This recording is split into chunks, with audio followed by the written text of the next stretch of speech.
मौजू पर खालिद खलील साहब की ये किताब बहुत मुफीद है और वक्त की बहुत बड़ी ज़रूरत है। इससे पहले कि खालिद साहब को मैं दावत दूं इस मौजू पर, मैं अपने उनके और उनके जो भी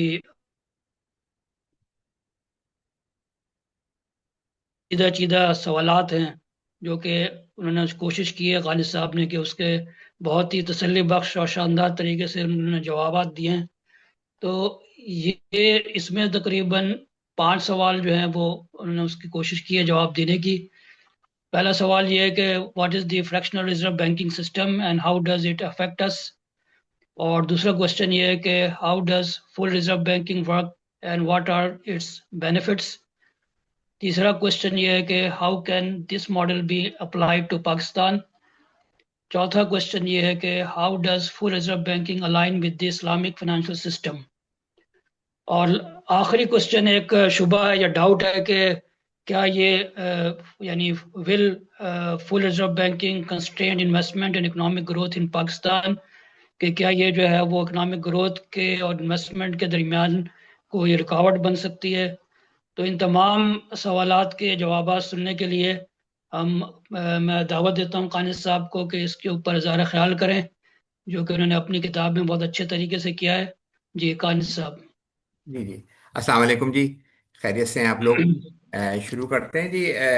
ये जो हमने जो बुक लिखी है, ये मेरे साथ हमारे को ऑथर हैं सुहेब उमर साहब। वो बहरैन के सेंट्रल बैंक के एडवाइज़र हैं। तो हम दोनों का जो टाइम गुजरा है पिछला तकरीबन 25 साल, वो कॉर्पोरेट सेक्टर के अंदर ही गुजरा है। और एट हार्ट हम लोग प्रैक्टिशनर्स ही हैं। लेकिन हमें अंदाज़ा ज़ाहिर बैंकिंग के साथ डील करते रहे हैं, टैक्सेशन डिपार्टमेंट के साथ डील करते रहे हैं।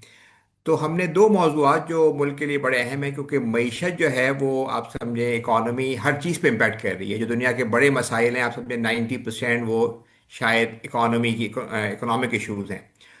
और आज जो बात हो रही है वो इकॉनमी और सोसाइटी, बिल्कुल ये सोशियो इकोनॉमिक एक टेक्नोलॉजी यूज़ होती है, क्योंकि इकोनॉमी आगे बढ़ के सोसाइटी में प्रॉब्लम क्रिएट कर रही होती है। अगर ये डेट है, इन्फ्लेशन है, तो अल्टीमेटली उसके नतीजे में पॉवर्टी होगी और मसाइल पैदा हो जाएंगे। तो सोशल इकोनॉमिक आपस में बड़े कनेक्टेड हो, इसीलिए एक टेक्नोलॉजी यूज कर रहे हैं हम लोग सोशल इकोनॉमी की।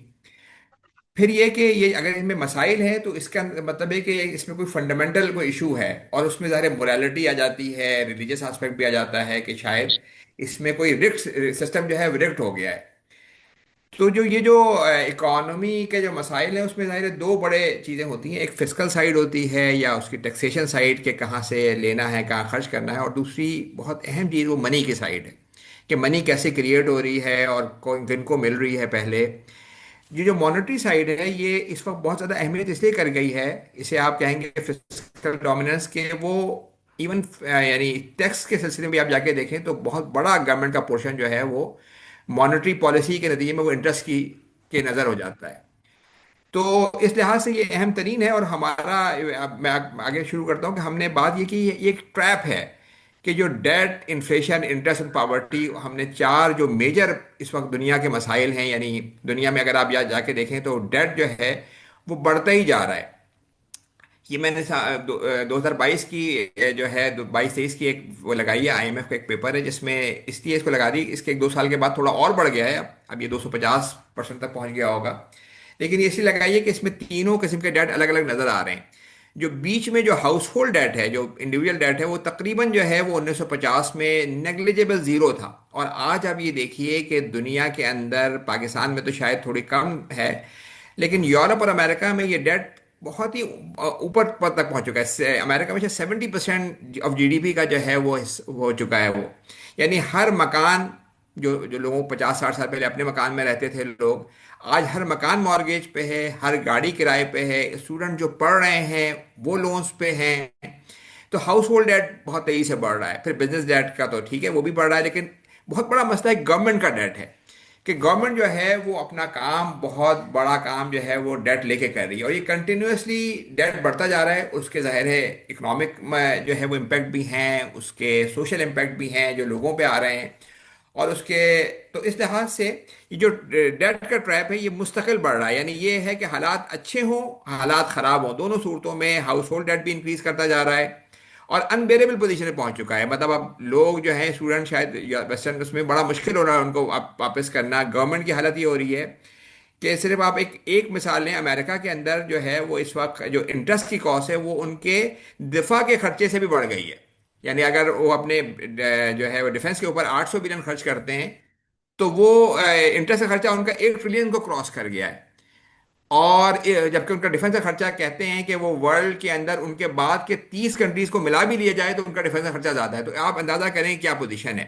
और अगर हम पाकिस्तान के अंदर देखें तो ये तो फिर बहुत ही बड़ा मसला है। पाकिस्तान में इस वक्त जो पहला जो लोग समझ रहे होते हैं कि जी गवर्नमेंट का खर्चा बहुत है, शायद हम फौज का खर्चा बहुत है, लेकिन जो डोमेस्टिक डेट के ऊपर जो हमारा खर्चा है वो इस वक्त 48% है टोटल एक्सपेंडिचर का। और टोटल शायद टैक्स कलेक्शन का ये 70% हो जाए, क्योंकि हमारी टैक्स कलेक्शन इस दफा शायद एक्सपेक्टेड है 13 ट्रिलियन, और 7.5 ट्रिलियन जो है वो डेट का खर्चा है। डेट का मतलब ये है कि इंटरेस्ट का खर्चा है। और लोग ये समझ रहे होते हैं कि ये शायद पैसा पाकिस्तान से बाहर जा रहा है और आईएमएफ लेके जा रहा है, शायद जो है वर्ल्ड बैंक, कोई चाइना और यूएई इनके शायद डेट हैं। लेकिन ये जो इंटरेस्ट है इसका 90% जो पोर्शन है वो पाकिस्तान के डोमेस्टिक डेट के ऊपर है। यानी हम लोगों ने और आपने जो बैंकों में पैसा रखवाए हुए, बैंकों ने गवर्नमेंट को कर्जा दिया है और उस पर इंटरेस्ट जा रहा है। हर महीने गवर्नमेंट ऑफ पाकिस्तान तकरीबन 500 बिलियन रुपए इंटरेस्ट लोन लेती है और इंटरेस्ट में वापस करती है। और जब वो इंटरेस्ट में वापस करती है तो जो अकाउंट्स में जाता है उससे मनी का फैलाव, इन्फ्लेशन बढ़ता है, महंगाई हम और आप सहते हैं। हम क्या सहते हैं? हमारे गरीब लोग सहते हैं। क्योंकि अमीरों के पास तो शायद एसेट्स हैं, उनकी वैल्यूज बढ़ जाती हैं, मकानों की कीमतें, प्लॉटों की कीमतें, लेकिन गरीब जो फिक्स इनकम पे हैं वो बुरी तरीके से मारे जाते हैं। और हम अब दूसरा हम ये काम कर रहे हैं कि ये कर्जा है, हम कह रहे हैं हमारी अगले आने वाली नस्ल हम फ्यूचर में अदा करेंगे। तो एक बदकिस्मत नस्ल है कि खुद महंगाई अपने गरीबों को दे रहे हैं और आगे हम कर्जा ट्रांसफर कर रहे हैं। अच्छा, ये जो मसाइल हैं, यानी जो ये डेट का, उसके नतीजे में इंटरेस्ट का, वो जाहिर है कि और उसके साथ साथ अगर हम, मैं आगे आपको दिखाऊंगा इन्फ्लेशन का भी, कि पाकिस्तान के अंदर तकरीबन जो है वो जो मनी सप्लाई है वो पिछले 50 सालों में 15% से बढ़ी है। और 15% पर एनम के मतलब ये है कि टोटल वो 1200 गुना बढ़ चुकी है पिछले 50 साल में। जबकि जो रियल प्रोडक्शन है वो 3 सवा 3% से बढ़ रही है, 4% से, और वो तकरीबन 9-10 गुना बढ़ी है। तो अगर आप 1200 को 9 से डिवाइड करें तो ये तकरीबन हमारे प्राइस लेवल पिछले 50 सालों में 100 गुना से ज़्यादा बढ़ गए। 100 गुना का मतलब ये है कि एक रोटी जो इस्लामाबाद में आज 25 रुपए की मिलती थी वो शायद 1975 में 25 पैसे की हो। तो हम क्योंकि इन्फ्लेशन के आदी, हम कहेंगे शायद ये ऐसे ही होता होगा कि 100 गुना बढ़ जाना चाहिए। लेकिन इस जो 25 पैसे से 25 रुपए का जो सफ़र है, इसमें हज़ारों गरीब फैमिलियां मारी गई हैं। इसलिए कि जो फिक्स इनकम पे लोग थे, आपने उनकी पैसे स्टील कर लिए हैं। यानी जो पैसे वाले हैं उनकी तो एसेट बढ़ गए, जो गरीब हैं उनसे उनकी वेजेस की आपने कीमत कम कर दी। इसीलिए इन्फ्लेशन को कहा जाता है कि एक ऐसा टैक्सेशन है जो विदाउट रिप्रेजेंटेशन है, और वो ये काम हो रहा है। तो अब हमारे हमने इस बुक में ये एड्रेस किया है कि इसके नतीजे में फिर आप पॉवर्टी बढ़ गई है। पाकिस्तान में तकरीबन 10 करोड़ लोग ऐसे हैं कि जिनके पास बेसिक चीज़ें मौजूद नहीं है खाने पीने की। अब बल्कि इसके भी ज़्यादा हो रहा है कि जो हम डेट सर्विसिंग का नाम लिखा हुआ है, एक्चुअली ये इंटरेस्ट है, वरना डेट तो रोल ओवर ही होते रहते हैं। तो इंटरेस्ट की कॉस्ट जो हम पे कर रहे हैं, ये तकरीबन जो सोशल प्रोटेक्शन जो गरीबों के लिए उसके मुकाबले में ये 20 गुना ज़्यादा है। अगर वो 500 बिलियन है तो ये 6-7 ट्रिलियन है। डिफेंस के मुकाबले में शायद 2.5 गुना ज़्यादा है। गवर्नमेंट के एक्सपेंडिचर के मुकाबले में ये शायद 7 गुना ज़्यादा है। तो जो गरीबों के लिए जो गवर्नमेंट का असल काम है करने का, सोशल प्रोटेक्शन, जिससे आपकी इकोनॉमी को भी ग्रो होना चाहिए, जिससे आपकी सोसाइटी को बेहतर होना चाहिए, वो कुछ भी आप नहीं खर्च कर रहे हैं और आप हर महीने 500 बिलियन इंटरेस्ट में दिए जा रहे हैं। तो ये ट्रैप है डेट से, फिर आप डेफिसिट, इंटरेस्ट, और उसके बाद फिर इन्फ्लेशन और महंगाई। हमारा इसमें व्यू ये है कि ये जो पूरा ट्रैप है, ये ऐसे ही नहीं है। ये सिर्फ ये पॉलिसी चॉइसेस नहीं है। ये जो है ये ऐसा नहीं है कि आपने कोई, यानी ये कोई सिर्फ इनएफिशिएंसी है। ये हमारा, इसमें हमने बुक में बड़ा डिटेल में डिस्कशन किया है कि ये आपका मनी का सिस्टम है जो बेसिकली इस चीज़ को ट्रिगर कर रहा है। और वो मनी का सिस्टम क्या है? यानी तारीख में हमेशा पिछले 5-7 हज़ार साल से आप देखें तो मनी जो है, जब कमोडिटी मनी भी थी तो वो स्टेट क्रिएट किया करती थी। यानी वो स्टैंपिंग होती थी उसके ऊपर, दरहम, दिनार, रोम, ईरान जो इस्लामिक जो थी उनके बाद स्टैंपिंग होती थी, यानी रियासत क्रिएट किया करती थी। पिछले यानी समझिए आपके पिछले 100 सालों में ये हुआ है कि मनी क्रिएशन जो है वो प्राइवेट इदारों के पास चली गई है। ये इस तरह, इसकी तारीख इस तरह से है कि 17वीं सदी में जब बैंकिंग का सिलसिला शुरू हुआ, तो किस तरह शुरू हुआ, वो हुआ ये कि लोग उन्होंने सिक्के और जो है सोना सुनारों के पास रखवाते थे। सुनारों ने उसके बदले में रसीद इशू किया करते थे, और ये रसीदें जो थीं, या जो वो इनिशियल टाइम के नोट्स थे, क्योंकि वो मीडियम ऑफ एक्सचेंज के तौर पर उस पर ट्रांजेक्शन शुरू हो गई। लोगों ने कहा कि भाई सोना जाके क्या निकालें, कोई चीज़ खरीदनी है तो मैं हम रसीद ही दे दें, और वो आपस में ट्रांजेक्शन शुरू हो गई। और उस जमाने में कुछ यानी ऐसे लोग थे अनस्क्रपुलस किस्म के, जो सोनार जिनके आप इनिशियल टाइम के बैंकर्स थे, उन्होंने सोचा कि लोग सोना लेने नहीं आते, सिक्के लेने नहीं आते, क्यों ना हम ये करें कि ज़्यादा रसीदें इशू कर दें। अगर हमें 100 रसीदें इशू करनी चाहिए 100 सिक्कों पे, तो हम 200 300 इशू कर दें और उससे इंटरेस्ट कमाएं। उस जमाने में तो बड़ी फ्रॉडुलेंट एक्टिविटी ये समझी गई, और उससे जाहिर इंस्टेबिलिटी हुई। उससे आगे जिन सुनारों के बारे में पता चला, जिन बैंकर्स के बारे में मालूम चला, लोग पहुंच गए, उनको रन होना पड़ा, जेल जाना पड़ा। और 1840 के अंदर गवर्नमेंट ऑफ इंग्लैंड ने यह तय किया कि प्राइवेट कोई इदारा नोट नहीं इशू करेगा। नोट इशू करने की सोल रिस्पॉन्सिबिलिटी प्रोगेटिव वो सेंट्रल बैंक ऑफ इंग्लैंड का होगा। England was the dominant power at that time. America, European countries उसको फॉलो कर लिया, and the private creation of money जो इनिशियली शुरू हुई थी वो जल्दी स्टॉप हो गई। लेकिन गुज़श्ता 200 सालों में, ये 1840 की बात है और आप 2025 में बैठे हैं, ग्रेजुअली जो है वो मनी जो है वो पहले कमोडिटी से पेपर पे गई थी, अब वो पेपर से डिजिटल हो गई है, यानी बैंकों के नंबरों में मनी क्रिएट होती है। और इस वक्त दुनिया में 95% of the money is being created by commercial bank when they issue loans. और ट्रांजेक्शन भी वैसे ही हो रही हैं, और ये बड़ा आसान सा है। आप लोग इसमें से अक्सर इकोनॉमिक्स के स्टूडेंट होंगे, उन्होंने पढ़ा होगा मल्टीप्लायर इम्पैक्ट, कि मैं जाके बैंक के पास लाख रुपए रखवाऊं, बैंक क्या करता है, थोड़ा बहुत कैश रखता है, 5% पाकिस्तान में रिजर्व का रेशो है, वो स्टेट बैंक में रखवाएगा, 95,000 या 90,000 वो लोन दे देगा, मनी इमीडिएटली डबल्स। फिर जो बंदा लोन लेगा वो क्या करेगा, उसने जाहिर है अपने पास रखने के लिए तो नहीं दिया होगा, उसने किसी की एम्प्लॉय की पेमेंट की, किसी वेंडर की पेमेंट की, उसने जाके बैंक में रखवाया, बैंक ने फिर यही किया, और मनी ट्रिपल्स 270 पे पहुंच गई। This process goes on with 5% reserve ratio bank can create 20x or 20 times money, and with 10% reserve ratio वो कर सकते हैं 10 times money। तो ये बड़ा सिंपल है। और इसके इसमें यानी कोई ये जो मैं बात कर रहा हूँ, ये कोई ऐसी बात नहीं है कि जो कोई नहीं मान रहा। इस वक्त बैंक ऑफ इंग्लैंड का पेपर पढ़ लें, आप यूरोपियन बैंक का पढ़ लें, सब ये कह रहे हैं कि भाई हम मनी नहीं क्रिएट कर रहे, हम तो सिर्फ 5% ही बेस मनी क्रिएट करते हैं। रिमेनिंग 95% जो मनी होती है वो कमर्शियल बैंक इशू कर रहे हैं, हम सिर्फ उसको इनडायरेक्टली इंटरेस्ट के रेट के थ्रू कंट्रोल कर रहे हैं। और बड़े मशहूर एक इकोनॉमिस्ट है गिलबर्ट, इसकी ने बड़ा अच्छी बात लिखी कि the process by which bank create money is so simple that the mind is repelled. यानी सिंपल चीज है कि किस तरह से वो क्रिएट कर रहे हैं। और क्योंकि बैंक जो मनी क्रिएट कर रहे होते हैं वो क्रिएट कर रहे होते हैं क्या कहते हैं, अपने प्रॉफिट मोटिव के लिए, जबकि मनी पब्लिक गुड है, तो वो चाहते हैं कि ज्यादा से ज्यादा मनी इशू करें और मनी यानी लोन दें वो ज़्यादा से ज़्यादा। क्योंकि किसी भी कंपनी का जो कमर्शियल ऑर्गेनाइजेशन होती है वो अपनी सेल ज़्यादा चाहती है, वो अपना प्रॉफिट ज़्यादा चाहती है। और बैंकों की सेल क्या है, लोन इशुएंस, तो वो ज़्यादा से ज़्यादा लोन इशू करते हैं। मगर उस लोन इशू के करने के नतीजे में क्या होता है कि उनका वो साथ साथ डेट भी इंक्रीज कर रहे होते हैं, और उसके नतीजे में डेट इशूएंस के साथ साथ वो मनी भी क्रिएट कर रहे होते हैं। और मनी का मतलब ये है कि इन्फ्लेशन होने लगती है, और जाहिर है फिर महंगाई होती है, गवर्नमेंट को गालियां पड़ती हैं। तो उसका फिर उन्होंने तरीका ये रखा हुआ है कि हम इंटरेस्ट रेट के थ्रू हम कंट्रोल करेंगे, और उसके थ्रू जो है वो इनडायरेक्टली कोशिश करेंगे कि जी मनी जब जब यानी मनी सप्लाई बढ़ने लगे, ज़्यादा बैंक लोन इशू करें, इंटरेस्ट रेट बढ़ा दें, और उसके नतीजे के अंदर जो है वो लोन इशुएंस कम हो जाए और मनी की सप्लाई कम हो। लेकिन उसका इम्पैक्ट ये होता है कि जब आप इंटरेस्ट रेट बढ़ाते हैं तो आपकी एम्प्लॉयमेंट, आपकी माशी एक्टिविटी वो नुकसान होने लगती है। तो और पाकिस्तान में तो जाहिर है, जो पाकिस्तान में पॉलिसी इसलिए भी नाकाम रही कि 70% आपका डेट ही गवर्नमेंट के पास है। जब आपने इंटरेस्ट रेट बढ़ाया भी है तो गवर्नमेंट के पास कोई तरीका नहीं था, उसने और इंटरेस्ट ले लिया और लोन लिया और इंटरेस्ट पे किया।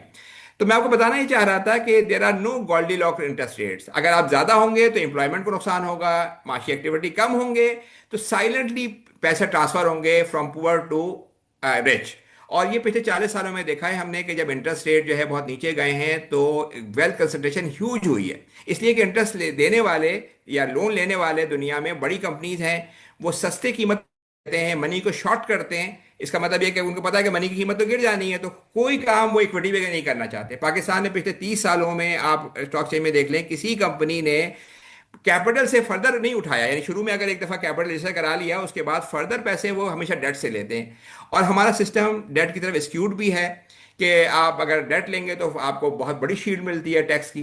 तो ये जो पूरा सिस्टम है इसकी वजह से ये प्रॉब्लम क्रिएट हो रही है। और ये पिछले, मैंने बड़ा आपके सामने ग्राफ दिखाया कि पिछले 10-15 सालों में 2010 से लेके 2025 तक ये एक लाइन है पाकिस्तान के डेट की, डोमेस्टिक डेट, जो 5 ट्रिलियन से तकरीबन 55 ट्रिलियन में पहुंच गया। और बिल्कुल उसके साथ साथ मनी, जो ब्रॉड मनी है जिसका डोमिनेंट पावर जो है वो कंट्रीब्यूशन उसका है, डिपॉजिट्स का है, चेकिंग अकाउंट्स का है, वो भी उसके साथ साथ बढ़ी है। यानी money is debt and debt is money, दोनों साथ साथ क्रिएट हुए जा रहे हैं और बढ़े जा रहे हैं। एक तरफ हम महंगाई सह रहे हैं और एक तरफ हमारी अगली नस्ल जो है वो डेट उसको पे करना पड़ेगा, जिसका हमारे पास कोई मॉरल ग्राउंड नहीं है। अच्छा, हम तेजी से आगे चलते हैं क्योंकि मैं चाह रहा हूँ आपको जरा क्वेश्चन आंसर भी कर लें। ये बैंक ऑफ इंग्लैंड के बंदे का है, उसने कहा है कि ये जो बैंकिंग का सिस्टम है ये वर्स्ट है दुनिया में। तो ये वो लोग कह रहे हैं कि जो इनसाइड द सिस्टम बैठे हुए हैं अभी है। तो इसका मतलब ये है कि बड़ा क्लियर है कि it has to be improve, it has to be better. अच्छा, इसके बाद अब हम जो बता, यानी पहला हमने चैप्टर पे अपने बात कर ली, मैंने थोड़ा ज़्यादा टाइम ले लिया, लेकिन अब कोशिश करूंगा मैं आगे बताऊं कि ये पहला चैप्टर हमने करंट सिस्टम बताया और उसमें बताया कि उसके नतीजे में जो है वो क्या चेन ऑफ इवेंट है। और यानी डेट बेस्ड मनी क्रिएशन शुरू होती है, उसके साथ इन्फ्लेशन होती है, राइजिंग डेट लेवल्स होते हैं जो मैंने आपको दिखाया है, उसके नतीजे में फाइनेंशियलाइजेशन ऑफ इकोनॉमी हो जाती है, क्योंकि लोग कमाने की जगह लोग क्या करते हैं कि एसेट्स की, जो फाइनेंशियल एसेट्स की वैल्यू से पैसे बना रहे होते हैं। वेल्थ कंसंट्रेट होती है। इस वक्त दुनिया में 12 लोग ऐसे हैं जिनके पास बॉटम 50% जो आबादी है, जो गरीब आबादी है, उनके बराबर की दौलत है। यानी 4 बिलियन लोग एक तरफ और 12 लोग एक तरफ। 1% जो दुनिया में 10% जो रिचेस्ट मैन है उनके पास 75% दौलत है। नीचे के 50% के पास 1 या 2% है। तो हाईली कंसंट्रेटेड है। यानी पहले जमाने में शायद कानून हुआ था ना कि जो चाबियां चलती थी उसकी ऊंटों पे, अब आपके पास स्टॉक एक्सचेंज का आपका पास पेपर होना चाहिए, आपके पास जो है उसके, और चीज़ें जो है वो कंसंट्रेट हो रही हैं। उसके नतीजे में एक्सट्रीम बूमर साइकिल्स हैं। ये आपने ऑस्ट्रेलियन स्कूल में पढ़ा, ये थ्योरी पढ़ी होगी कि जब आप ये जो बूमर साइकिल, इसकी मेन वजह ये होती है कि बैंक जब अच्छे हालात होते हैं मनी पंप इन करते हैं, उससे एसेट की प्राइसेस बढ़ती हैं, इन्फ्लेशन आता है। लेकिन पूरा सिस्टम क्योंकि डेट के ऊपर होता है तो अल्टीमेटली उसमें एक बबल बस्ट होता है और फिर रिसेशन का सिलसिला। ये जो बूमर साइकिल्स, ये जो रिसेशन, इन्फ्लेशन है, इनमें से आप एक सिलसिला चलता रहता है। और फिर ये पूरा पूरा सिस्टम क्योंकि फ्रेजिलिटी है, तो अगर 5-10% से लोग ज्यादा चले जाएं तो बैंक रन हो जाते हैं और पूरा फाइनेंशियल सिस्टम चोक कर जाता है। हमने ये अमेरिका में देख रहे हैं, हर साल 5-6% बैंक जो है वो चोक कर जाते हैं। और इसके नतीजे में जो आप गवर्नमेंट को असल काम करना चाहिए अपने यानी लोगों को प्रोटेक्ट करना होगा, उसके बदले में बगैर ये करती है कि वो बैंकों को प्रोटेक्ट कर रही होती है। जब ऐसे हालात होते हैं तो मोरल हैजर्ड भी है कि बैंक प्रॉफिट अपना लेके जाते हैं फाइनेंशियल इंडस्ट्री, और जब मसला होता है तो वो गवर्नमेंट पर डाल देते हैं। ये दुनिया भर में ये है कि उनको बेल आउट करने के लिए गवर्नमेंट को आना पड़ता है, इसलिए कि फाइनेंशियल सिस्टम में वो बैठे हुए हैं। इसके सोशल बता, हमने बात करी ली कि वेल्थ कंसंट्रेटेड है, उससे क्या मसाइल हो रहे हैं, इन्वायरमेंटल मसले हैं। अच्छा, अब हम ये चले जाते हैं कि हम क्या सिस्टम प्रपोज कर रहे हैं। हम, बड़ी सिंपल बात है, ये बहुत कोई कॉम्प्लेक्स नहीं है। इसमें 3 बातें हम कर रहे हैं कि पावर टू क्रिएट मनी जो हिस्टोरिकली स्टेट के पास रही है, it has to be return to state. यानी जिस तरह से कैश 5 रुपए कैश जो है वो गवर्नमेंट क्रिएट करता है, उस तरह से इलेक्ट्रॉनिक मनी, डिजिटल मनी भी जो है वो गवर्नमेंट क्रिएट करेगी। और वो किस तरह क्रिएट करे, वो डेट के साथ नहीं क्रिएट होगी। कमर्शियल बैंक जो भी मनी क्रिएट करते हैं, it is created along with debt, क्योंकि सॉवरेन करेंसी होगी तो विदाउट डेट होगी। और वो कितनी क्रिएट होगी, वो सिर्फ इतनी क्रिएट होगी जितनी आपकी जीडीपी ग्रोथ है, ताकि एसेट बेस्ड मनी क्रिएट हो। अगर 4% मनी आपका ग्रोथ हो रही है तो 4% आप मनी क्रिएट करेंगे, ताकि ना इन्फ्लेशन का खतरा हो ना डिफ्लेशन, कम से कम डिमांड साइड की तरफ से। 4-5% आपको लगेगा थोड़ा, लेकिन ये तकरीबन पाकिस्तान का के लिए 2,000 बिलियन का अमाउंट है। 1.5 पौने, अभी सब हमारी जो मनी बेस है वो 40 ट्रिलियन है। और अगर 2 ट्रिलियन, 2,000 बिलियन का मतलब है कि हर गरीब फैमिली को पाकिस्तान में आप शायद 15-20 हज़ार रुपये महीने के दे सकें, इतनी बड़ी रकम है ये। और ये जो सिस्टम है ये बेसिकली क्या कर रहा है, ये बेसिकली ये कर रहा है कि बैंकिंग 2 काम करते हैं। एक वो डिपॉजिट रखते हैं और ट्रांजेक्शन करते हैं, और एक वो लैंडिंग करते हैं और इन्वेस्टमेंट करते हैं। इन दोनों कामों में फ्रिक्शन है। क्यों फ्रिक्शन है? इसलिए कि बैंक जो है वो लोगों से पैसे ले रहे हैं शॉर्ट टर्म बेसिस पे और रिस्क फ्री बेसिस पे। अगर आप मीजान में रखवाएं, आप अभी बैंक में रखवाएं, आपको पता होता है कोई नुकसान नहीं होगा मेरे पैसों को, कम से कम मुझे प्रिंसिपल वापस होगा। और आप उनसे तवक्को करते हैं कि वो आगे जाके लॉन्ग टर्म पे दें और आगे जाके जो है वो रिस्की बिजनेस में लगाएं। तो ये एक फ्रिक्शन है, उसकी उसका तरीका बैंकों ने ये रखा हुआ है कि जब इस तरह का फ्रिक्शन होता है तो वो किसी प्रोडक्टिव काम में नहीं कर पाते। वो कोशिश ये करते हैं कि ज़्यादा से ज़्यादा गवर्नमेंट को लोन दे दें, उनकी सिक्योरिटीज खरीद लें, या बड़ी कंपनियों को जिनके कैपिटल बफर्स अच्छे हैं उनको दे दें ताकि कोई नुकसान ना हो। तो इस सिस्टम में ये जो फ्रिक्शन है between deposit and money and debt, वो अलग हो जाती है। मनी अलग से डील हो रही होगी क्योंकि 100% मनी होगी, और इन्वेस्टमेंट अलग से डील हो रही होगी जो एक्चुअल इन्वेस्टमेंट हो रही होगी। अच्छा, सॉवरेन करेंसी के दुनिया में इस वक्त दो, यानी मैं कह यानी पहले तो कमोडिटी करेंसी होती थी जिसमें आपको स्टैंपिंग करनी होती थी। इस वक्त आप दो तरीकों से कर सकते हैं। एक तरीका तो ये है कि सेंट्रल बैंक डिजिटल मनी आ रही है। मैं यानी अगर एक्सक्लूसिवली सिर्फ सेंट्रल बैंक की डिजिटल मनी में ट्रांजेक्शन हो तो इसका मतलब ये है कि प्राइवेट बैंक मनी क्रिएट नहीं कर सकेंगे, क्योंकि सब कैश की तरह डिजिटल मनी भी उन्हीं की यूज हो रही होगी। उसमें इशू ये है कि उसके लिए आपको शायद बहुत बड़े बड़े सिस्टम चाहिए होंगे, सर्वर्स के, हर बंदे का अकाउंट स्टेट बैंक में हो, और क्या कहते हैं ट्रांजैक्शन वहां पे हो रही हो। और साथ साथ उसमें वेस्टर्न साइड पे ये भी बड़ा मसला है कि सर्वेलेंस भी है कि आप हर ट्रांजैक्शन आपकी नजर आ रही है अगर आप एक ही सौ। तो फुल रिजर्व बड़ा एक आइडियल सिस्टम है जिसमें वो ये बता रहा है कि जितना बैंकों के पास पैसा है उतना जो है वो उनको स्टेट बैंक में अपने अकाउंट में रखना है। अगर इस वक्त मेरे पास 10 लाख रुपए जो है हबीब बैंक में रखे हैं और हबीब बैंक के टोटल 5 ट्रिलियन का अकाउंट है, तो उनके पास 5 ट्रिलियन का अकाउंट स्टेट बैंक के अंदर होना चाहिए। तो इसमें ये तीन बातें हैं। अभी हम पाकिस्तान के सिलसिले में बात भी कर लेंगे। ये मैं बात करना भूल गया कि ये इस सिस्टम को बड़े इकोनॉमिस्टों की सपोर्ट है। अगर आप इस वक्त जाके डालेंगे 20वीं सदी के बड़े, उसमें फिशर का भी नाम आएगा, फ्रीडमैन का भी नाम आएगा, है खासे ऑस्ट्रेलियन साइड के भी लोग हैं जिनकी सपोर्ट है। और फिशर ने इस पर बड़ा काम किया है और उसने कई इसके बड़े फायदे बताए हैं। 100% मनी के डिप्रेशन, इन्फ्लेशन इससे कम हो जाती है, इसलिए कि मनी बिल्कुल सिस्टमैटिकली क्रिएट होती है under sovereign authority. Payment of debt, वही कहता है कि गवर्नमेंट डेट इसमें एलिमिनेट हो जाता है मेजर।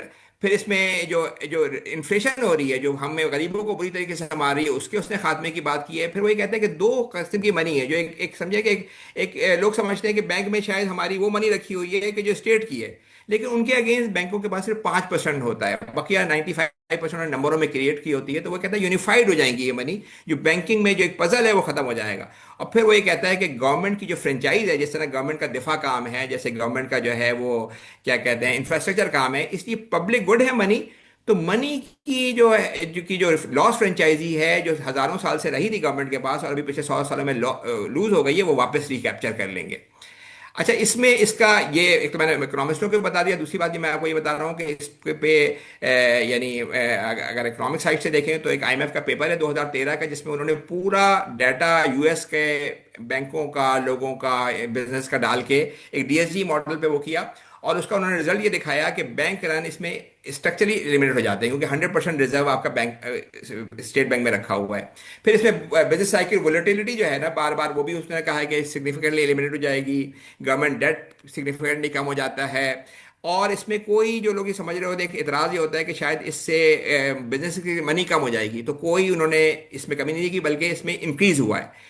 और सबसे लास्ट बात जो अच्छी इंपॉर्टेंट है कि America is a very advance जो है इकोनॉमी, वहाँ पे उन्होंने 10% आउटपुट ग्रोथ देखी है उसके अंदर। तो पाकिस्तान में तो शायद उससे कहीं ज़्यादा बेहतर हो। तो मतलब इकोनॉमिस्टों की सपोर्ट है। इसके इसके जो है वो डिटेल मॉडलिंग इसकी हुई है। अब हम इस पर देखते हैं कि हम पाकिस्तान की हम बात करने वाले हैं, जो हमारा तीसरा चैप्टर वो है कि पाकिस्तान को में हम क्या इसका इम्पैक्ट होगा।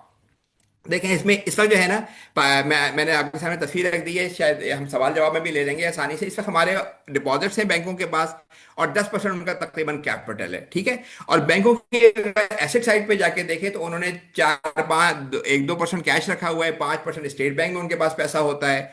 कुछ उनके एसेट्स हैं, बिल्डिंग शिल्डिंग है, जो जाहिर है वो तो कहना चाहिए कि वो तो लिक्विड एसेट नहीं है। उन्होंने अपना 60% या 70% आप समझें गवर्नमेंट को डेट दिया हुआ है, और प्राइवेट इदारों को 25% है तकरीबन। तो जब आप फुल रिजर्व के अंदर, सबसे पहले ये होगा कि इन बैंकों के दो अलग अलग सेक्शन हो जाएंगे। बैंकों में कोई लीगली कोई स्ट्रक्चर चेंज करने की जरूरत नहीं है। सिर्फ एक सेक्शन का डिपॉजिट मनी सेक्शन होगा और इन्वेस्टमेंट सेक्शन होगा। डिपॉजिट सेक्शन जो है वो क्या करेगा, उसके पास जितने कस्टमर के चेकिंग अकाउंट्स हैं, अब मैं यहाँ पे चेकिंग अकाउंट में सेविंग अकाउंट की भी बात कर रहा हूँ, और जिनसे आप पेमेंट कर सकते हैं, टाइम डिपॉजिट्स की बात नहीं, वो इन्वेस्टमेंट अकाउंट्स हैं, लॉन्ग टर्म में आपने उसको वो प्लेस किया हुआ है, उतने उनके स्टेट बैंक के अंदर रिजर्व होने चाहिए। और इसका मतलब क्या है कि उनके रिजर्व होने का मतलब ये है कि वो यानी जब रिजर्व उनसे कहा जाएगा रिजर्व आप इंक्रीज करें, अभी उनका 5% है और 100% तक चेकिंग अकाउंट पे जाएं, तो किस तरीके से वो करेंगे? उनके पास कैश तो नहीं है इंक्रीज करने के लिए। आपका अगर बैंक में कोई अकाउंट है जिसमें फॉर एग्जाम्पल 5,000 पड़े हैं, आपको कहा जाए 1 लाख तक पहुंचाएं, तो आपको क्या करना होगा? आप कैश डालेंगे उसमें, कहीं से लेके देंगे, अपने पास से लेंगे। बैंकों के पास कैश नहीं है। जब उनसे कहा जाएगा रिजर्व रेशो अपना बढ़ाएं और सॉवरन करेंसी लेके आएं, उनके पास गवर्नमेंट के बॉन्ड्स, ट्रेजरी बिल्स, सुकूक वगैरह पड़े हुए हैं। तो इफेक्टिवली हम ये कह रहे हैं कि इससे पाकिस्तान का डोमेस्टिक डेट जो 80% से ऊपर बैंकिंग इंडस्ट्री के पास है वो एलिमिनेट हो जाएगा। और उसके नतीजे में जब एलिमिनेट हो जाएगा, उसके मैं बेनिफिट अगले बताता हूँ। और इन्वेस्टमेंट सेक्शन जो है वो रियल काम कर रहा होगा, यानी वो रियल मानों में इन्वेस्टमेंट कर रहा होगा। मतलब ये है कि अभी जो बैंक कहीं को लैंडिंग करते हैं तो किसी का अकाउंट माइनस नहीं होता। इस फुल रिजर्व के अंदर जब आप वो इन्वेस्टमेंट करेंगे तो किसी का अकाउंट माइनस होगा और वहां से पैसे जाएंगे। मैं आपको एक छोटी सी मिसाल एक दे दूं। एक बेवा है फॉर एग्जाम्पल, आज उसको जो है वो 50 लाख रुपए उसने बैंक में रखे हुए, उससे उसका गुजारा होता है। उसको पूरे साल में आज 7, 8, 10% के हिसाब से 5 लाख रुपए मिल जाते हैं। वो समझ रही है कि मुझे 5 लाख रुपए मिल जाते हैं, मगर इन्फ्लेशन उसकी मनी को ज्यादा नुकसान पहुंचाता है, उसे कोई 15% का नुकसान हो जाता है। और मतलब आप अगर हम एवरेज देखें तो 5 लाख मिल रहे हैं मगर 50 लाख की कीमत गिरे जा रही है। फुल रिजर्व में ये होगा कि अगर वो चाहेगी कि एकदम से उसकी उसको तय बता दिया जाएगा आपसे, आपको रिटर्न नहीं मिलेगा मनी के अकाउंट पे, जिस तरह कैश पे रिटर्न नहीं मिलता उस तरह मनी अकाउंट पे रिटर्न नहीं होगा। किस तरह से वो कहेगी मेरा तो गुजारा इसी से हो रहा है, ऑल्दो कि मेरी मनी की कीमत गिरे जा रही है, मगर मगर मैं अपना रोजमर्रा का काम इसी से करती हूँ। तो फुल रिजर्व में ये होगा कि उसको अपने 50 लाख रुपए अपने अकाउंट से निकालने होंगे, और निकाल के वो किसी दूसरे के अकाउंट, कंपनी के अकाउंट में जाएंगे, वहां से मनी की एक्सपेंशन नहीं होगी, यानी रियल सेविंग के ऊपर इन्वेस्टमेंट हो रही होगी, और उसमें उसको रिटर्न मिल रहा होगा। रियल रिटर्न, ये नॉमिनल रिटर्न नहीं होगा, रियल रिटर्न होगा, क्योंकि वो इन्फ्लेशन से गिर नहीं रहा और उस तरीके से काम होगा। तो फुल रिजर्व में इन्वेस्टमेंट बैंकर रियल काम कर रहे होंगे, जो हम इकोनॉमिक की बुक में पढ़ते हैं कि पैसे जमा करते हैं वो आगे किसी जगह पे इन्वेस्ट करते हैं। आज बैंक इस तरह नहीं कर रहे। आज बैंक इंटरेस्ट रेट पे मनी क्रिएट करके ये पैसे दे रहे हैं। और जब अच्छे हालात होते हैं लोग खुश होते हैं, जब खराब हाल, जब पिछले ये सोचिए 2021-22 में इंटरेस्ट रेट कम थे तो खूब टेक्सटाइल कंपनियों ने ले लिए लोन। और जब वो 20 थोड़ा सा 2-3 साल में इंटरेस्ट रेट बढ़े तो सबकी हालत खराब हो गई। तो अच्छा, इसके फायदा क्या है? जो हमने बेनिफिट लिख दिए, 6,000 बिलियन का आपको इंटरेस्ट की कॉस्ट बच जाती है, जो क्योंकि आपने डेट एलिमिनेट कर दिया। तकरीबन 2,000 बिलियन रुपए आप मनी क्रिएट कर सकेंगे। जो ज़ाहिर है हमारा व्यू ये है कि इसको गरीबों को आप दें, क्योंकि पब्लिक गुड है, उससे डिमांड इंक्रीज होगी, अल्टीमेटली इकोनॉमी ऊपर जाएगी, करेंसी की वैल्यू स्टेबल रहेगी। क्यों स्टेबल रहेगी? क्योंकि अभी 15% मनी क्रिएट हो रही है, उस वक्त जो है वो सिर्फ जीडीपी ग्रोथ के मुताबिक 3-4% से आप क्रिएट कर रहे होंगे, without any inflation and without deflation. 100% protection of money होगी, क्योंकि 100 अभी जो डिपॉजिटर्स के पैसे हैं अगर वो बैंक डिफॉल्ट कर जाते हैं तो उनके पास 5 शायद 1 मिलियन का इंश्योरेंस है। यहाँ 100% इंश्योरेंस है, कोई पैसे का नुकसान नहीं हो सकता। बैंकों के स्पेशलाइज सेक्शन होंगे जो इन्वेस्टमेंट कर रहे होंगे। और बैंकों की इंडस्ट्री इस तरह से काम हो रही होगी कि उनका जो डिपॉजिट सेक्शन है, हमारे प्रपोजल में ये है कि वो 1% अपनी फीस लगा सकते हैं। यानी अगर आपका साल में 1 लाख रुपए आपका बैलेंस रहा है एवरेज, तो 1,000 रुपए वो आपसे लेंगे। उसके अलावा ट्रांजेक्शन पे तो जो लेते हैं वो अलग बात है। तो वो 1,000 का मतलब ये है कि अगर 30 ट्रिलियन के डिपॉजिट हैं, 35 ट्रिलियन के, तो वो 300-400 बिलियन उससे कमाएंगे। इससे बहुत ज़्यादा बहुत टेक्निकल काम नहीं है इसके अंदर, लेकिन ये तकरीबन बैंकिंग इंडस्ट्री का जो प्रॉफिट है उसका 50-60% होगा। और इससे वो काम कर रहे होंगे इन्वेस्टमेंट सेक्शन रियल काम करके, क्योंकि वो लोगों से पैसे जमा करके इन्वेस्ट कर रहा होगा, जैसे आप वेंचर कैपिटलिस्ट के हैं, तो वो जो है वहां से वो अपनी अर्निंग कर रहा होगा। इस पर हमने बड़ी बुक पर डिटेल में बात की है, जिसके अंदर ये बताया कि बैंकिंग इंडस्ट्री पे टैक्स में और चीज़ों में क्या फ़र्क होगा। और इसमें इंटरेस्ट रेट पॉलिसी की ज़रूरत नहीं होगी। क्यों नहीं होगी? क्योंकि आपकी मनी जो है वो total money directly state bank के कंट्रोल में होगी, डिजिटल भी और हार्ड भी। और हैवी बैंकिंग रेगुलेशन की ज़रूरत नहीं होगी। ये मैंने आपको बता दिया कि इसकी बड़ी इकोनॉमिस्टों की सपोर्ट है इसकी इम्प्लीमेंटेशन। फ्रीडमैन जो दुनिया का बड़ा इकोनॉमिस्ट कहता है, वो कहता है कि ये ओवरनाइट या बहुत जल्दी इंप्लीमेंट हो सकता है without any repercussion to financial and capital market. आपको क्या करना होगा? आज स्टेट बैंक अपने करंट जो उनका पास ताकत है उसके तहत रिजर्व रेशो बढ़ाएगा। ये भी हो सकता है कि 2-3 हिस्सों में बढ़ा दे, कि पहले 5 से 25 करे, 50, 100 करे। गवर्नमेंट डेट उठ के स्टेट बैंक के पास आएगा and government debt will be cancelled out. और फिर जो बैंक जो है अपना असल काम कर रहे होंगे, जो प्रोडक्टिव काम, यानी अपने बिजनेसेस को फाइनेंस करने वाला। और फ्रीडमैन से पूछा गया कि ये क्यों नहीं हो रहा? उसने कहा कि भाई दो वजह, जो जिनका इनको फायदा होना है उनको शायद ये समझ में नहीं आ रहा होता और डिसऑर्गेनाइज भी हैं। और जो दूसरी साइड पे फाइनेंशियल इंडस्ट्री है वो अपनी इस ताकत को जो मनी क्रिएट करने की है वो लूज नहीं करना चाह रही होती, वो उसको फिर उसका उसका उसको प्रोटेक्ट भी कर रहे होते हैं। मैं बस आखिर में जो हमारा चौथा चैप्टर है उस पर बात करके ख़त्म करता हूँ कि ये जो मसला है उसको हमने चौथा चैप्टर बड़ा डिटेल में लिखा है कि ये इस्लामिक जो आइडियल्स हैं उनके करीब है।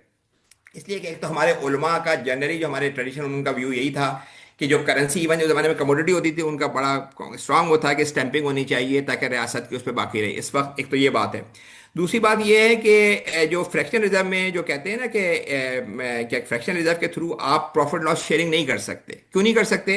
क्योंकि आपके पास शॉर्ट टर्म मनी पड़ी होती है, रिस्क फ्री, आप किसी प्रोडक्टिव काम में नहीं लगा सकते। बैंक क्या करते हैं, वो यही करते हैं कि जाके जो है वो गवर्नमेंट को दे दिया, बड़ी कंपनियों को दे दिया, और किसी डेट बेस्ड कॉन्ट्रैक्ट में होते हैं।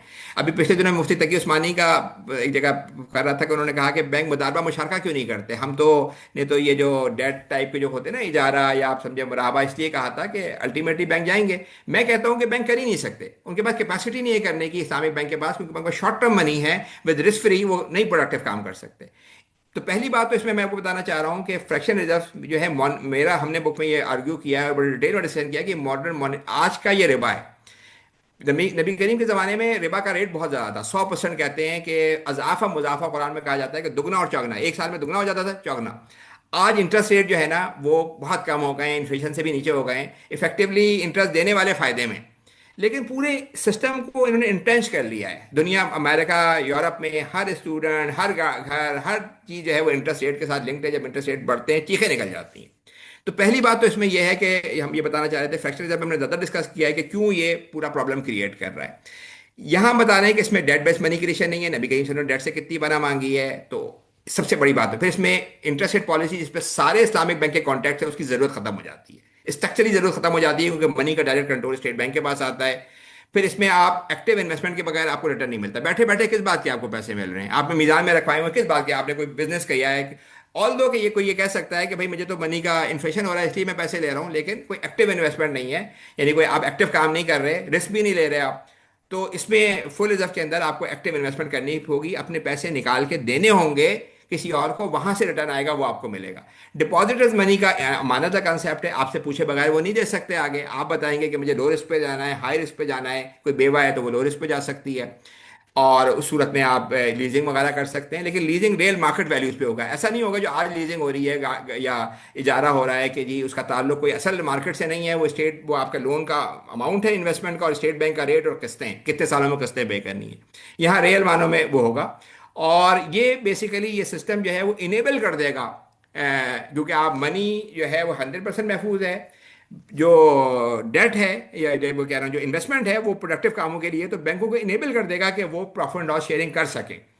तो एक्चुअली तो ये फुल रिजर्व बैंकिंग है, मतलब बाहर में भी इस पर बहुत बात हो रही है, लेकिन इसमें शिकागो स्कूल वालों का व्यू यही था कि डेट से परहेज करना चाहिए, को डेट इनहेरेंटली रिस्की होता है, और उसके नतीजे में इकोनॉमी जो है वो अल्टीमेटली जो है वो डिफॉल्ट की तरफ जाती है। तो शिकागो स्कूल जो ओरिजिनल प्लान था उन्होंने बड़ी इस पर बात की थी कि ये इक्विटी बेसिस पे होने चाहिए जहां इन्वेस्टमेंट्स हो रही हैं, ताकि आपका जो है वो नुकसान ना, नुकसान हो वो लोगों को भी हो रहा है, इक्विटी के तौर पे चल रहा हो।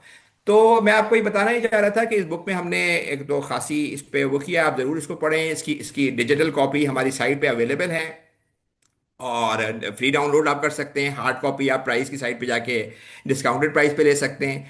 एक बात मैं आपको बता दूं कि क्योंकि मैंने कई लोगों को हम प्रेजेंट करते रहे पिछले 1.5 सालों में, लोग ये समझते हैं कि आप कोई शायद कोई पाकिस्तान का कर्जा खत्म कर देंगे, इन्फ्लेशन खत्म हो जाएगी, ये खत्म, पॉवर्टी के लिए इतने पैसे होंगे। तो कई लोगों का ख्याल है कोई पॉन्जी स्कीम बता रहे होते हैं। मैं हमारे एक बड़े मशहूर बंदे तो कहने लगा आप too good to be true.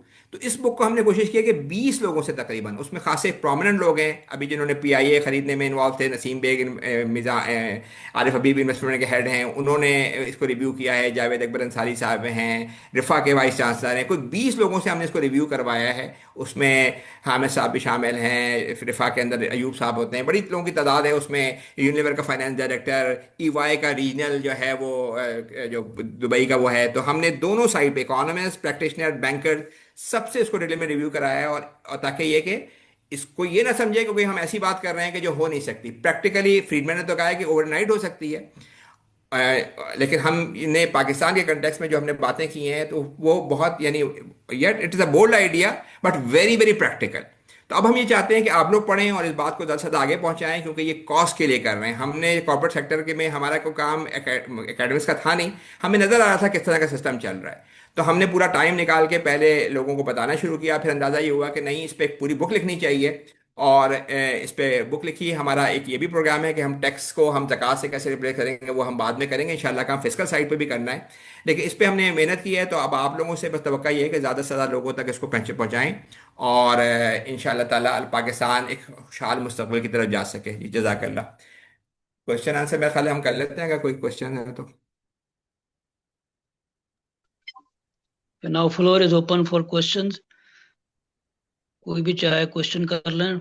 कानिस Khalil साहब ने बड़ी तफसील के साथ इस सिस्टम को बताया है और वो वजाहत की है। किसी के जहन में अगर कोई भी उलझन है, कोई क्वेश्चन है, तो वो भी कर सकता है।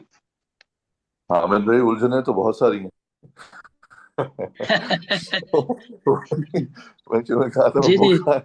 बुक पहले पढ़ लूं तो फिर मैं कानित साहब से आराम से बैठक लगाऊंगा। लेकिन कानित अच्छा। साहब, मजे की बात यह है, बहुत सारे स्टूडेंट्स यहाँ पे बैठे होंगे। I am open for all. मैं कोई बहुत बड़ा फ्रीडमैन का वो फैन नहीं हूँ, but Friedman was a very very good economist. Hayek was a very good economist. I am pro Keynes, so मैं केन्स को फॉलो करता हूँ बहुत ज्यादा। बट मैं अपने दिल की भी सोच रहा होता हूँ और इस्लामिक भी देख रहा होता हूँ।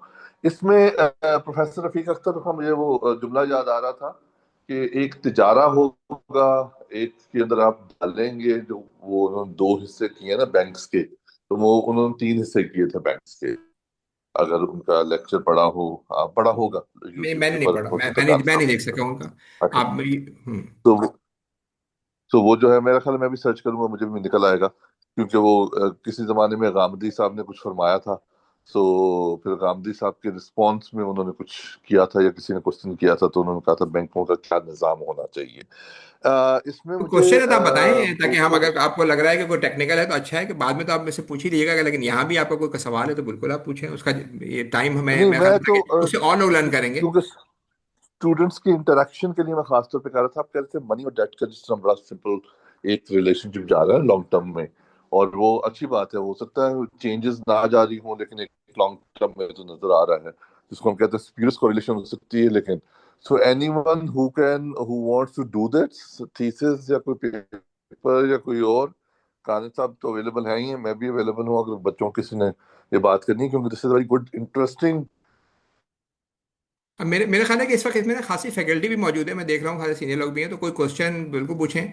इस वक्त हमारे पास 25 मिनट है, कोई आपको कोई कंफ्यूजन हो, कोई बात हो तो पूछें आप एक बिल्कुल। तरह से ग्राफ मतलब जा रहा है। मैं जनरल कमेंट्स तो ये हम कर सकेंगे। किसी जी जी। जमाने में एक सो अगर किसी ने भी कुछ काफी काफी सारे क्वेश्चंस आ सकते हैं, क्योंकि रेज हैंड नहीं हुए थे तो फिर मैंने कर दिया था। अगर किसी का ठीक है, क्वेश्चन है तो वो मोस्ट वेलकम। बिल्कुल बिल्कुल। जी कोई क्वेश्चन हो तो बताइए। हमने वैसे तो अस्सलाम पांच पांच वालेकुम चैप्टर। डॉक्टर साहब। जी अस्सलाम अस्सलाम वालेकुम। वालेकुम डॉक्टर, मैंने वालेकुम। आपको थोड़ा सा ना लेट ज्वाइन किया है। मेरी गुजारिश आपसे ये कि थोड़ा सा ना डेट मैनेजमेंट ऑफ पाकिस्तान के ये ऊपर एक थोड़ा टाइम पे एक बंदा डिस्कस बोले ताकि आवाज समझ में आ जाए ना। आप जो मैनेजमेंट है ना, मैनेजर है जो यहाँ मैनेज कर रहे हैं, वो एक को ओपन करने को याद देना। जी अस्सलाम वालेकुम, मैं आई आस्क योर हाँ, क्वेश्चन? जी जी बिल्कुल। डॉक्टर, मैं ये कहना चाह रही हूँ, मैंने थोड़ा सा लेट ज्वाइन किया है, लेकिन मेरी बस थोड़ी सी तशनगी है कि मुझे थोड़े सी इस बात पे आइएगा कि डेट मैनेजमेंट ऑफ पाकिस्तान कैसे की जाए। Thank you sir. देखिए मैं मुख्तसर सा जवाब दूंगा ताकि ज़्यादा लोग जवाब दे सके। देखिए पाकिस्तान का इस वक्त डेट है तकरीबन 81 ट्रिलियन का टोटल। उसमें से ना 65%, 55 ट्रिलियन जो है वो लोकल डेट है, और 120 बिलियन डॉलर जो है वो फॉरेन डेट है। तो ये तो बड़ा क्लियर है कि 65% लोकल है। अच्छा, 65% जो लोकल डेट है वो उस पर इंटरेस्ट रेट ज़्यादा होता है। तो इसलिए जो पिछले 3 सालों से अगर आप जाके डेट का एक्सपेंस देखेंगे या इंटरेस्ट देखेंगे, तो वो 88% तकरीबन जो है वो लोकल डेट के ऊपर है। 88%।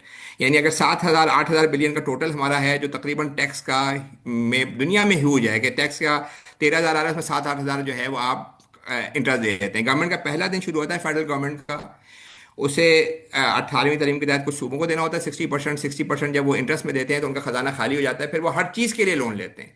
मतलब चाहे वो डिफेंस का एक्सपेंडिचर हो, चाहे वो जो है वो डेवलपमेंट का हो, कोई चीज़ वो कर रहे हैं वो लोन पे जा रही है। तो ये जो जो डोमेस्टिक कर्जा है, ये हम उसकी बात कर रहे हैं। फॉरेन डेट जो है वो एक अलग सब्जेक्ट है। उसमें जाहिर है कि आपकी इसमें साउंड मनी बिल्कुल हो जाएगी, कि आपकी मनी जब आप फुलिज्म में जाएंगे तो मनी साउंड हो जाती है, वो एक इनडायरेक्ट फायदा है। लेकिन ये सब्जेक्ट इसका नहीं है फुल। उसके लिए तो जाहिर है आपको अपनी एक्सपोर्ट को बढ़ाना है, की बात कर रहे हैं आप ये जो डोमेस्टिक डेट है जहाँ 90% इंटरेस्ट जा रहा है या 85% से ऊपर जा रहा है, उसके लिए ये सोल्यूशन है। और उसमें सोल्यूशन बड़ा सिंपल है। वो ये है कि देखिए इसमें मॉडल ये चल रहा है कि लोग बैंकों में जाके पैसे रखवाते हैं। बैंकों को जो काम करना चाहिए वो क्या काम करना चाहिए, बिजनेस को प्रोडक्टिव काम में लगाना चाहिए। वो क्या कर रहे हैं, वो गवर्नमेंट की सिक्योरिटीज खरीद लेते हैं। हर महीने मैंने आपको बताया गवर्नमेंट ऑफ पाकिस्तान 500 बिलियन रुपए का लोन लेती है और इंटरेस्ट में वापस कर, अकाउंटिंग एंट्रीज हैं। आपसे लिया एक हाथ से, अगले हाथ से दे दिया। 500 बिलियन जब अकाउंट में जाके गिरता है तो क्या होता है, हम और आप महंगाई सहते हैं, और हमारे जो 500 बिलियन डेट है वो हमारी अगली आने वाली नस्ल को देना पड़ेगा। फुल रिजर्व सीमलेस तरीके से तरीकों इस डेट को खत्म कर रहा है स्ट्रक्चरली। वो ये क्या कह रहा है कि बैंकों को 5% इस वक्त रखा हुआ है, और रिजर्व रेशो को डिटरमिन करना स्टेट बैंक का काम होता है। वो स्टेट बैंक वो जो मॉनेटरी को जो कंट्रोल कर रहे हैं वो इंटरेस्ट रेट से कर रहे हैं। इस सिस्टम में इंटरेस्ट की जरूरत नहीं है। आपको अपना रिजर्व रेशो 5 से 100 पे लेके जाना है, ताकि आप मनी क्रिएट ना कर सके। मनी बैंक कैसे क्रिएट करते हैं कि मैं 1 लाख रुपए जाके रखवाऊं, 5,000 अपने पास रखते हैं, या स्टेट बैंक में रखते हैं, 95,000 लोन दे देते हैं। फ्रैक्शनल रिजर्व बैंकिंग के थ्रू मनी क्रिएट करते हैं। तो इस सिस्टम में मनी क्रिएशन की पावर आप बैंकों से ले रहे हैं। उसका तरीका क्या है कि बैंकों को जितना पैसा डिपॉजिटर्स का है वो स्टेट बैंक में उतना अकाउंट होना चाहिए। अब वो अकाउंट कैसे बढ़ाएंगे, उनके पास कैश नहीं है, सॉवरन करेंसी तो नहीं है, उनके पास गवर्नमेंट का डेट पड़ा हुआ है 70-75%। और इस फुल रिजर्व में जैसे ही आप रिक्वायरमेंट बढ़ाते हैं तो टोटल जो डेट है स्ट्रक्चरली गवर्नमेंट का, it will be move from central bank balance, commercial bank balance sheet to state bank. तो अब पाकिस्तान का पूरा, और स्टेट बैंक क्या है, गवर्नमेंट की एक जेब है, वो उसको कैंसिल आउट कर दे, जीरो कर दे, रिडीमेबल, मतलब वो तो कोई बात ही नहीं है ना, एक को देना एक। तो वो इफेक्टिवली आप इस सिस्टम में तकरीबन पाकिस्तान का जो डोमेस्टिक डेट है 80% से ऊपर जो उसके ऊपर है बैंकों की बैलेंस शीट पे, वो एलिमिनेट कर देते हैं। और फिर बैंक जो है वो अपना असल काम इसके बाद कर रहे होंगे, जब उन्हें इन्वेस्टमेंट, जब उनकी पेमेंट करनी होगी तो एक अकाउंट से दूसरे अकाउंट में लेके जाएगा। ठीक है, वो अभी भी यही होता है। इन्वेस्टमेंट करनी होगी वो मनी क्रिएट नहीं कर सकेंगे, उसमें भी फिर वो एक अकाउंट से दूसरे अकाउंट में जाएगा पैसा। मैंने आपको बेवा की मिसाल दी, उसने 50 लाख रुपए इन्वेस्ट करने, उसके अकाउंट से माइनस हो जाएंगे, वो अकाउंट किसी कंपनी के अकाउंट में जाएंगे, ताकि रिजर्व रेशो वही बरकरार रहेगा। और इसमें सीमलेस तरीके से पाकिस्तान के हम डेट की एलिमिनेशन की बात कर रहे हैं। और डेट का मतलब क्या है एलिमिनेशन का, इंटरेस्ट की एलिमिनेट, डेफिसिट की एलिमिनेशन। और उसका मतलब क्या है कि अगर आप मनी सिर्फ उतनी क्रिएट करेंगे जितनी जितनी आपकी जीडीपी ग्रोथ है, उसका मतलब है इन्फ्लेशन जो गरीबों को बुरी तरीके से मार रही है वो खात्मा। और फिर ये पैसा अगर आप जो है जाके गरीबों को जो पॉवर्टी, जो जो मोस्ट मतलब ज़रूरी है देना, तो हम पॉवर्टी ट्रैप से निकल सकते हैं। मैंने आपको बताया कि 6,000 बिलियन रुपए का इसमें फ़ायदा है, कोई छोटी बड़ी रकम नहीं है। हर गरीब फैमिली पाकिस्तान में 12-14 फैमिलीज हैं, 12 मिलियन 14 मिलियन फैमिली है, 10 करोड़ आबादी में, 10 करोड़ की आबादी है उनकी तकरीबन गरीबों की।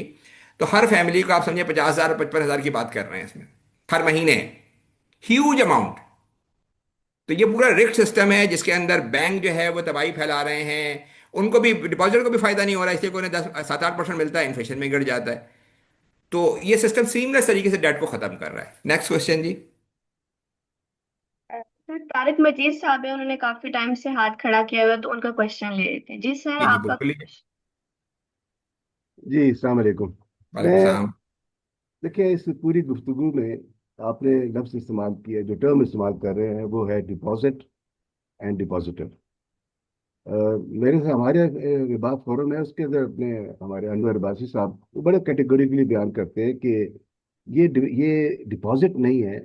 आपके अपने बैंकिंग के रिकॉर्ड में, आप जब रिकॉर्ड में उसको आप लोन लिखते हैं, ये आप लोन, हम जो लोग डिपॉजिटर जो जिनको कह रहे हैं वो डिपॉजिटर नहीं है, वो बेसिकली लोन फराहम कर रहे हैं।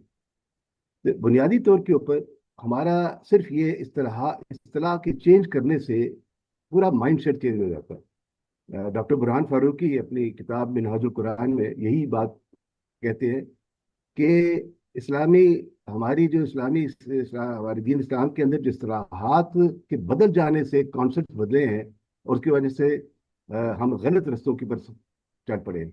मैं आपकी बात पे कतई कलामी करूंगा। मैं इसी कतई कलामी देखें, इस वक्त है ना हम यानी हम इस्लामिक उससे सिर्फ बात नहीं कर रहे, हम इसे मेन स्ट्रीम इकोनॉमिक सोल्यूशन के तौर पर प्रेजेंट कर रहे हैं। पाकिस्तान में गलदल में फंसा हुआ है, ठीक है, उसमें आपके ये पास बात सारा पैसा आपका चला जाता है। आप मेरी बात पहले सुन लें कि इंटरेस्ट में चला जाता है। इस सिस्टम के थ्रू हम डेट की एलिमिनेशन की बात कर रहे हैं, गवर्नमेंट डेट की, इंटरेस्ट की एलिमिनेशन की बात कर रहे हैं। आप जो है ना वो जो डिपॉजिटर्स की बात कर रहे हैं, ये एक अलग मौजू है। और जाहिर है कि अगर आपने लोन दिया हुआ है तो आप ये नहीं हो सकता कि आप लोन भी दिया हुआ है, डिपॉजिट भी है, जब चाहे आप यूज भी कर लें। ये जो दुनिया में ना 1980 से पहले ये थे कि सेविंग अकाउंट्स में से आप पैसे निकाल नहीं सकते थे, और जो करंट अकाउंट में आपको कुछ नहीं मिलता था, ये जो ब्लर कर गया है इस वक्त, जो है वो चेकिंग अकाउंट्स को में आपको पैसा मिल भी रहा है, वो लोन भी है, और वो आप मनी भी है, क्योंकि उससे आप पेमेंट भी कर सकते हैं। लेकिन मैं ये कह रहा हूँ कि आप हमारे प्रपोजल पे आप, क्योंकि हमारा प्रपोजल मेन स्ट्रीम सोल्यूशन है, हम इस्लामिक ये बता रहे हैं कि इस्लामिक मकासद शरिया के करीब है, उसके मुताबिक है। हम ये नहीं कह रहे कि ये मेन स्ट्रीम सोल्यूशन नहीं है।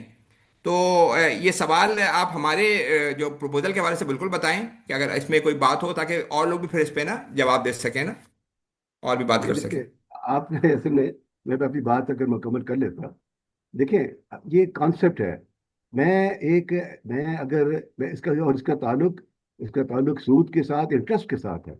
जब मैं एक किसी को जब लोन देता हूँ एज ए डिपॉजिटर, हम कह रहे हैं एज ए, मैं अगर डिपॉजिटर जो हूँ, मैं जब किसी बैंक को जब लोन दे रहा हूँ, जब मेरे जहन में जब ये आएगा कि मैं तो इसको डिपॉजिट कर रहा हूँ, तो मैं उसको इन्वेस्टमेंट ही समझूंगा।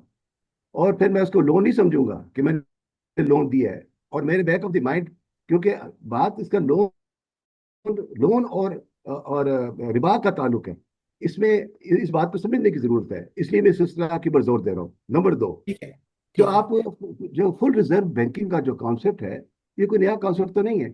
ये कॉन्सेप्ट तो ये दिया जाता रहा है, क्योंकि नहीं नहीं, मैंने आप भी नहीं कहा, मैंने भी कहा कि फ्रीडमैन और फिशर ये पुराने ही तो हैं, आप सारे आप 20वीं सदी के हैं। एक जरा मुझे बात मुकम्मल करने दें। जीरो से लेकर 100 तक तक आप दरमियान में ये दुनिया में वेरी होता है, लेकिन वेरी होता रहता है। ठीक है। चीज है कि ये फीस का जो आप हमारी जो फ्रैक्शनल रिजर्व है, इसको जो कंट्रोल कर रहे हैं, वो सिर्फ एक नेशन तो नहीं कंट्रोल कर रही। आप इन आइसोलेशन, आप ये डोमेस्टिक के बारे में जो बात कर रहे हैं, इसके लिए इसका तो मतलब है कि बेसिकली एक पूरा स्ट्रक्चर जो है वो स्टेट बैंक के मुकाबले में एक और स्टेट बैंक बनाया जाना चाहिए, जो एक डोमेस्टिक बोरिंग को डोमेस्टिक को बोरिंग के लिए को कैटर करे, और एक जो इंटरनेशनल बोरिंग को कैटर करे। इसको दोनों को आप अलग अलग करें। क्योंकि सिर्फ अगर दोनों को मिलाकर आप करने की अगर कोशिश करेंगे, तो आप कभी भी इन आइसोलेशन, तो आप इंटरनेशनल जो आपका फॉर्मल सेक्टर है, उससे इन आइसोलेशन में तो आप ये नहीं कर सकते आप।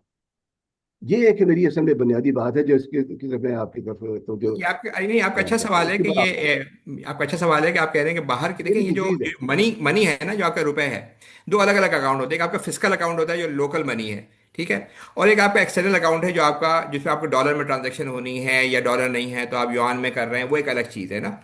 उसमें होता यह है कि पाकिस्तान की मनी जो हम क्रिएट कर रहे हैं वो 15% से कर रहे हैं, डॉलर 7% से बढ़ रहा है, तो आपको पता है कि 7-8% से गिरती है आपकी रुपए की कीमत ना, डेप्रिशिएट होती है। फुल रिजर्व बैंकिंग और ये दोनों बुक अलग हैं इस लिहाज से कि जब आप एक्सटर्नल जाते हैं तो आपके रुपए की कोई वैल्यू नहीं होती, आपको डॉलर में ही देने होते हैं पैसे, और डॉलर में आपको बाहर से आ रहे होते हैं, वो एक अलग काम है। उसके लिए मैंने आपको बताया कि पाकिस्तान में इस वक्त 120 बिलियन डॉलर का कर्जा है, और अगर आपके बाहर से पाकिस्तानी हर महीने 3 बिलियन डॉलर भिजवा रहे हैं, तो अगर हम पाकिस्तानी अपनी इंपोर्ट और एक्सपोर्ट को बराबर कर लें तो हम बाहर के डेट से बाहर आ सकते हैं, जो हर थोड़े दिनों में हमें खतरा होता है कि दिवालिया हो जाएगा हमारा। लेकिन ये जो लोकल डेट है, ये फुल रिजर्व है, क्योंकि ये लोकल मनी की बात हो रही है, लोकल मॉनेटरी उसमें की बात हो रही है। तो ये तो आप उसमें भी पढ़िएगा, मतलब मैं तो खैर फिशर की आप बुक पढ़ लें, फ्रीडमैन की पढ़ लें, आईएमएफ के, कि इसका डोमेस्टिक इंटरनेशनल से कनेक्शन नहीं हुआ है, ये लोकल के लिए। थोड़ा हम अलग से भी डिस्कशन कर लेंगे, लेकिन ये तीन बड़े कॉन्स्टिट्यूंट को भी आप देख लें, आईएमएफ के भी देख लें, वो कहीं ये नहीं कह रहे कि इससे आपको इंटरनेशनल में कोई मसला होगा। जी सर, कोई और सवाल?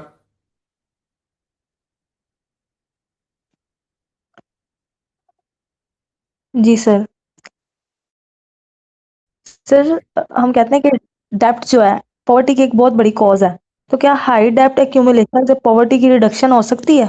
क्या वो कंट्रीब्यूट करती है हाई डेब्ट को कम करने में? देखिए, डेट जो है ना, नबी करीम सल्लल्लाहु अलैहि वसल्लम ने इसकी से पनाह इसीलिए इतनी मांगी है, और हमने पूरा इकोनॉमी डेट पे चला रहे हैं।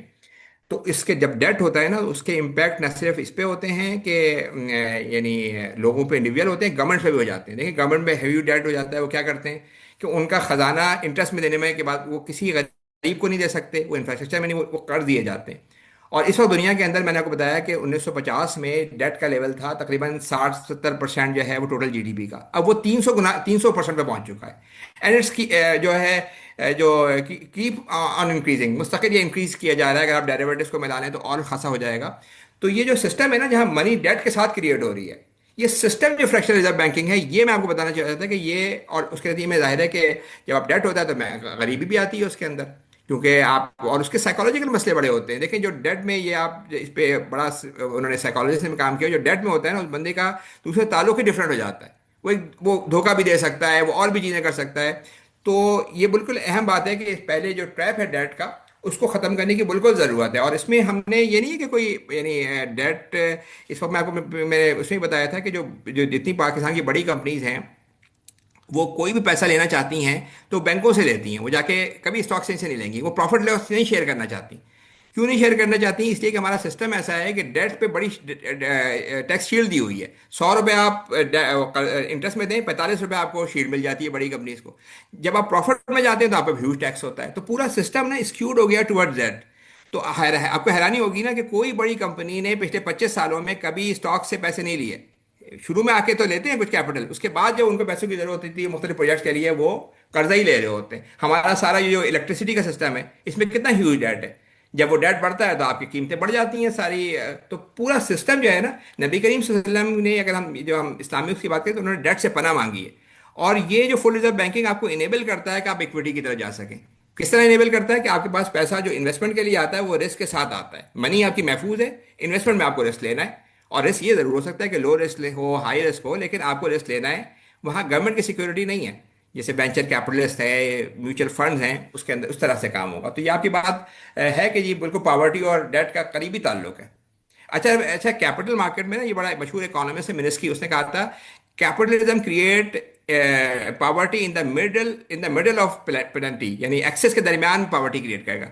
तो मेरा उसमें व्यू ये है कि कैपिटलिज्म खुद नहीं करता, मार्केट इकोनॉमी अच्छी चीज़ है, मगर कैपिटल के जो रिज्म के जो दो निज़ाम है ना, एक टैक्सेशन के निज़ाम जो आपके 18%, 20%, हर गरीब आदमी इसके पास पैसे हैं नहीं, उससे आप टैक्स दिए जा रहे हैं। पाकिस्तान में तो आपको पता है 60% इनडायरेक्ट टैक्स के थ्रू आता है। एक वो निज़ाम आपको मुसीबत में डाल रहा है, और एक मनी का सिस्टम है जो तारीख में कभी प्राइवेट सेक्टर के पास नहीं रहा है, पिछले 100 सालों में चला गया, उससे वेल्थ इतनी कंसंट्रेट हो गई है। तो कैपिटलिज्म बजाते खुद ठीक है, मार्केट इकोनॉमी, इनोवेशन आती है, उससे बकिया सारे काम होते हैं। लेकिन ये जो मेन मेड सिस्टम है, पॉलिसी आपकी चॉइसेस है, इन्होंने गड़बड़ फैलाई हुई है। इससे जो है ट्रैप होकर गड़बड़ बढ़ रही है कि एक तरफ बेतहाशा दौलत है, और एक तरफ अमेरिका, आपको पता है दुनिया का एडवांस कंट्री है, 5 करोड़ लोग फूड इनसिक्योर हैं वहाँ पे। इतनी टेक्नोलॉजी इंक्रीज हो गई है, इतनी टेक्नोलॉजी इन्हांसमेंट है। क्या वजह है कि यानी जो काम 1000 घंटे में बंदा ना कर सके, वो एक मशीन 2 घंटे में हाइड्रोकार्बन के थ्रू कर देती है। फिर भी 5 करोड़ लोग अरबत में, इसलिए कि वेल्थ वेल्थ कंसंट्रेट हो रही है। और उसमें मार्केट इकोनॉमी का मसला नहीं है, उसमें मसला है इन दोनों मनी सिस्टम और टैक्स सिस्टम का। जी अगला, और कोई क्वेश्चन? जी, ये मैं आखिरी क्वेश्चन मैं कर लेता हूँ कि आप क्या समझते हैं कि लेजिस्लेटिव और रेगुलेटरी चेंजेस जो होनी चाहिए जिससे ये सिस्टम जो है वो हम ला सकें। मेरा मैं तो कह रहा हूँ कि देखिए, रेगुलेटरी चेंजेस की तो ऑलरेडी स्टेट बैंक के पास पावर है रिजर्व रेशो को बढ़ाने की, ठीक है ना। जब आपने रिजर्व रेशो को बढ़ा के आपने मनी क्रिएशन कमर्शियल बैंकिंग की खत्म की, तो उसके बाद आप इनेबल कर सकेंगे, प्रॉफिट एंड लॉस पे जा सकेंगे आप। तो अगर आप समझे, गवर्नमेंट के लिए तो एक नुस्खा कीमिया है। देखें ना, उनका खजाना पहले दिन खाली हो जाता है, वो कर्जे पकड़ने शुरू कर देते हैं। तो अगर वो फुल रिजर्व के ऊपर जाएं तो इफेक्टिवली आप अपना डोमेस्टिक डेट, जहाँ ह्यूज आपका रिसोर्सेज जा रही हैं, वो खत्म हो जाता है। तो हम कोशिश इसको 3 सतहों पे कर रहे हैं। एक तो हम सोशल मीडिया पे पॉडकास्ट वगैरह कर रहे थे, अभी मेरी 12 बजे 1 बजे आने वालों के साथ है। एक हम यूनिवर्सिटीज़ में और आप जैसे लोगों के साथ कर रहे हैं, टीचर्स, स्टूडेंट। और एक फिर हम चाह रहे हैं कि पॉलिसी मेकर्स पे भी बात पहुंचे। और ये बात जो हम कर रहे हैं, ये नहीं है जो उन्होंने कहा, एक आपने बड़ा बताया ना कि ये सोल्यूशन स्टैंडर्ड सोल्यूशन है, यानी बहुत इकोनॉमिस्ट के सपोर्ट में थे।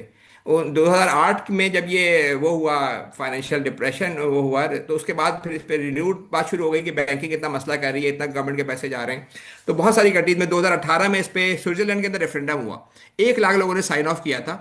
उन्होंने, लेकिन उसके जवाब में लोगों ने ये कहा कि भाई हमारी बैंकिंग तो वैसे ही बेहतरीन है दुनिया में, यानी 1% इंटरेस्ट, 2% इंटरेस्ट रेट है, इन्फ्लेशन भी नहीं है, तो हम सबसे पहले क्यों करें। तो कामयाब नहीं हुआ। लेकिन इसकी हिस्टोरिकल, इसकी जो है कहना चाहिए कि इंटेलेक्चुअल, इसकी प्रैक्टिकल बेस बड़ी क्लियर है।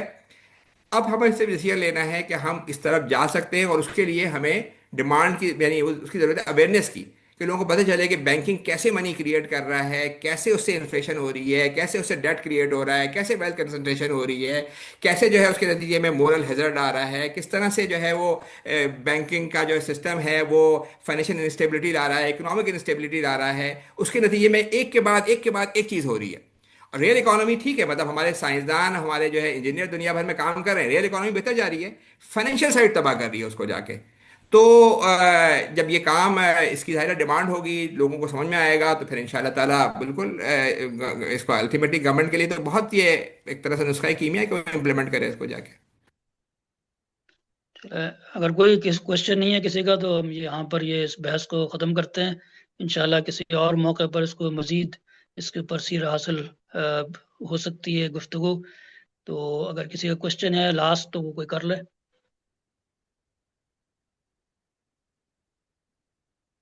इसको चलो साइट पे जाके आप लोग डाउनलोड कर सकते हैं price.org.pk के ऊपर। बल्कि मैं कहूंगा कि इरफान भाई से कि जब ये इसको लोड करें ना उसके अंदर यूट्यूब वगैरह जहाँ पे करते हैं, तो वहाँ भी डिस्क्रिप्शन में डाल दें, क्योंकि जिन जिन जगहों पे जी हम कर रहे हैं ना, वहाँ पे वो लोग वो कर रहे हैं, उसको डिस्क्रिप्शन में डाल देते हैं ताकि डाउनलोड करके आप पढ़ लें, और किसी को हार्ड कॉपी चाहिए तो वो ऑर्डर कर सकता है।